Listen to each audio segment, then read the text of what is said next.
नमस्कार मंडळी, मी तुमचा लाडका मित्र भरत विजय चव्हाण आणि मी तुम्हा सर्वांचं माझ्या युट्यूब चॅनलमध्ये स्वागत करत आहे. मंडळी, व्हिडिओच्या सुरुवातीला सर्वप्रथम म्हणजे आपल्या चॅनलचे रेग्युलर व्ह्युअर्स किंवा आपले परिवारातले एक सदस्य किंवा आपले मित्र, माझा भाऊ लहान का मोठा तर माहिती नाही त्यांचं वय, ते नेहमी मला कमेंटच्या माध्यमातून मार्गदर्शन करत असतात माझं की बाबा हा व्हिडिओ ओके आहे, या सिनेमाचं त्यांचं काय अपेक्षा आहे एक्सेट्रा एक्सेट्रा.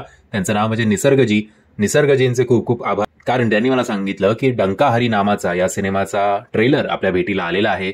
आता एकाच वेळेला मराठी सिनेमांचे इतके ट्रेलर आणि मग हिंदी पण त्याच्यात आज आपण भरपूर रिव्ह्यूज केलेत, सो काही काही गोष्टी मिस होऊन जातात. सो तुमचा सहभाग माझ्या या चॅनलमध्ये असणं हे माझ्यासाठी सुद्धा खूप इम्पॉर्टंट आहे. त्यामुळे असे जे काही अपडेट्स येत जातील जे माझ्याकडनं मिस होतील त्याचं कृपया तुम्ही मला सांगू शकता की अमुक अमुकचा टीजर आलाय किंवा ट्रेलर आलाय एक्सेट्रा एक्सेट्रा.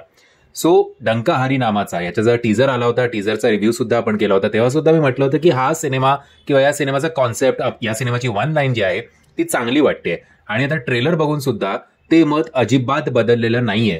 म्हणजे आपण साऊथच्या सिनेमांमध्ये बरेच वेळा बघतो की ते लोक अध्यात्म, मग बिल्डर लॉबी, मग आपला हिरो, मग चोरी किंवा स्मगलिंग, या सगळ्या गोष्टी एकमेकांशी बरोबर बांधून एक प्रॉपर कमर्शियल मसाला सिनेमा बनवतात with good background, with good action, with good cinematography. आणि या सगळ्या गोष्टी कुठे ना कुठे मराठी सिनेमामध्ये खूप खूप खूप मिसिंग असतात. बट डंका हरी नामाचा या सिनेमाचं ट्रेलर बघितल्यानंतर या सगळ्या गोष्टी, या सगळ्या प्रश्नांचं उत्तर जर तुम्हाला शोधायचं असेल तर या सिनेमाच्या ट्रेलरकडे तुम्ही बघू शकता. जर ट्रेलर तुम्ही बघितला नसेल तर त्याची लिंक तुम्हाला खाली डिस्क्रिप्शन बॉक्समध्ये देतोय. म्हणजे अध्यात्म आहे, मग बिल्डर लॉबी आहे, ज्याचं त्या देवळाच्या त्या प्लॉटवर नजर आहे, आणि मग तो काही एक एक कटकारस्थानं रचतो, एक अट घालतो, एक कंडिशन त्या गावकऱ्यांसमोर किंवा विठुरायाच्या भक्तांसमोर ठेवतो.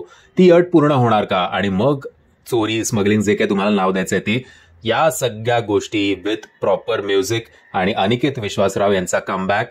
सो एक चांगलं काही काय असं असतं ना की जेवणाचं ताट बघून आपल्याला तोंडाला पाणी तर नक्कीच सुटतं, पण ते जेवण तेवढं चविष्ट झालंय का हे जर तुम्हाला बघायचं असेल तर तुम्हाला 19 जुलै 2024 सिनेमागृहात जाऊन हा सिनेमा बघायला तर हवा.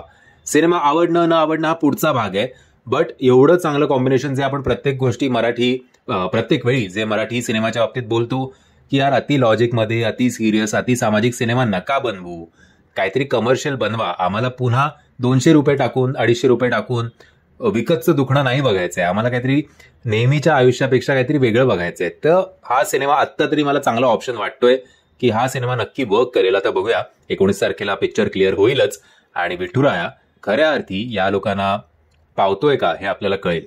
थंबनेल मात्र अगदीच जुगाडू वृत्तीचा केलाय. तो थंबनेल जरा चांगला पाहिजे होता, जेणेकरून लोकांना वाटेल की हा ट्रेलर किंवा हा व्हिडिओ आपण बघितला पाहिजे.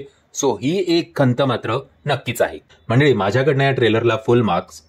खरंच मजा आली हा ट्रेलर बघून, आणि आशा करतो की सिनेमा बघून सुद्धा तेवढीच मजा येईल. मंडळी, जर हा व्हिडिओ तुम्हाला आवडला असेल तर प्लीज या व्हिडिओला लाईक, शेअर आणि चॅनलला सबस्क्राईब करायला विसरू नका.